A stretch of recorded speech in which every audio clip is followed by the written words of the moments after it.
Hi, this is Doug Billings. Before we go on tonight, I wanted to take a few minutes to talk to you parents of children that have Down syndrome. In my own life, 7 years ago, my beautiful little boy Michael was born, and he has Down syndrome.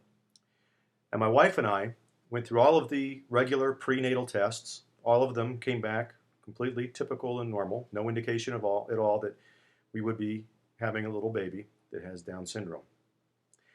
So when the day arrived, and I suppose I'm speaking primarily to new parents, but also those veteran parents out there who have been through this same thing.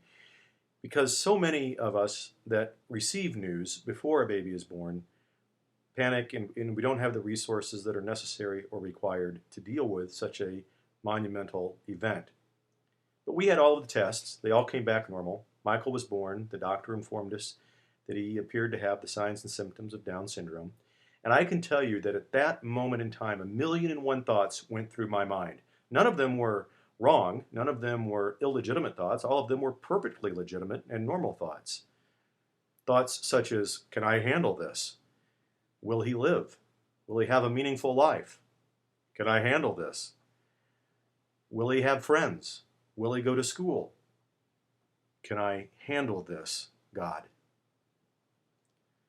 Well, 1,000,000 more thoughts went through my mind.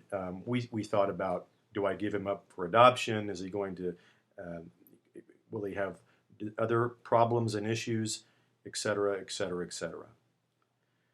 The common selfish thought, of course, was, could I handle this?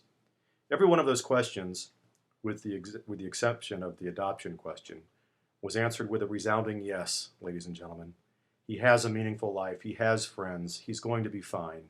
His life will have meaning and purpose. And yes, I'm proud to say I can handle it. It's not at all difficult. In fact, every kid has their own set of issues, don't they? Michael has an older brother, Grant, who's typical, 16 years old. I don't want to rush his age here.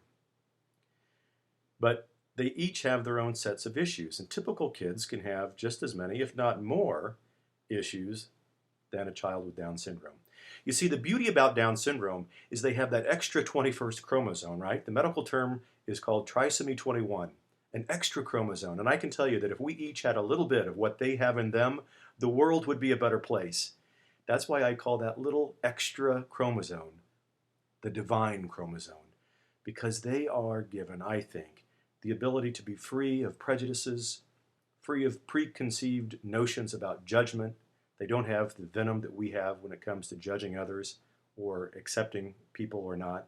They accept everyone. Generally speaking, they're almost always happy. They're always loving, always amazed at the simple things in life. They don't need to have material things.